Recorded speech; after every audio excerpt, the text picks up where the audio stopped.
Chapter 3.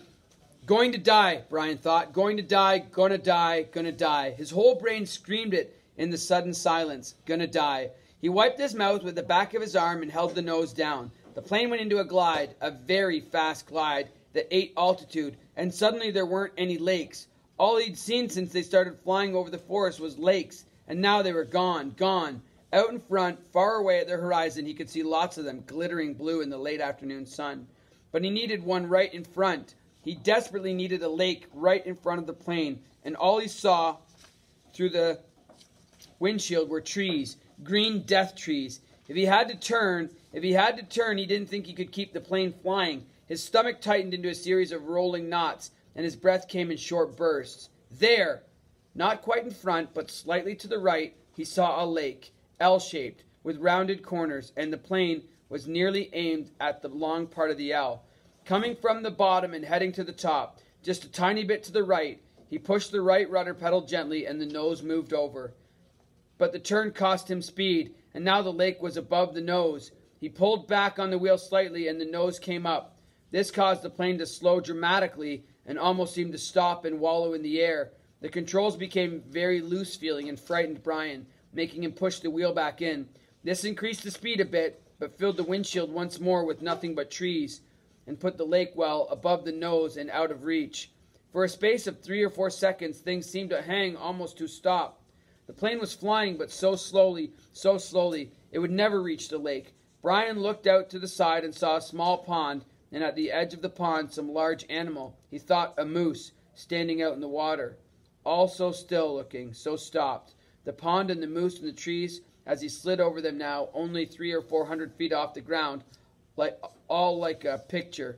Then everything happened at once. Trees suddenly looked on detail, filled his whole field of vision with green, and he knew he would hit and would die. But his luck held, and just as he was to hit, he came into an open lane, a channel of fallen trees, a wide place leading to the lake.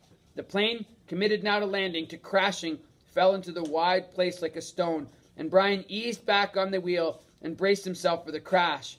But there was a tiny bit of speed left, and when he pulled on the wheel, the nose came up, and he saw in front the blue of the lake, and at that instant, the plane hit the trees.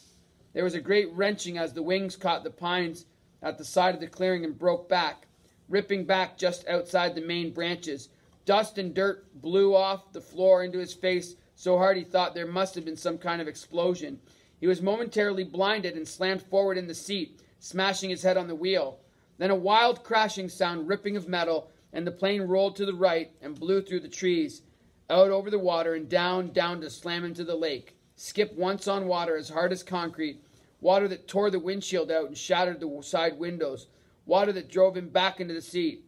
Somebody was screaming as the plane drove down into the water. Someone screamed tight animal screams of fear and pain, and he did not know that it was his sound, that he roared against the water that took him and the plane still deeper down in the water. He saw nothing but sensed blue, cold, blue-green, and he raked at the seatbelt batch, tore his nails loose on one hand. He ripped at it until it released, and somehow, the water trying to kill him, to end him, somehow he pulled himself out of the shattered front window and clawed up into the blue, felt something hold him back, felt his windbreaker tear, and he was free, tearing free, ripping free.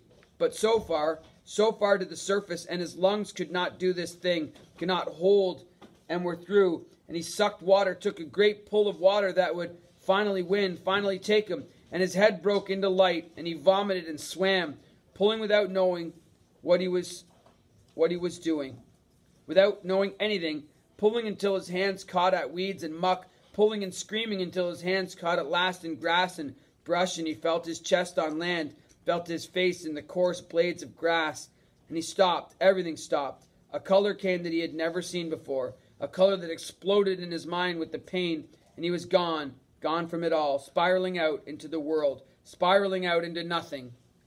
Nothing.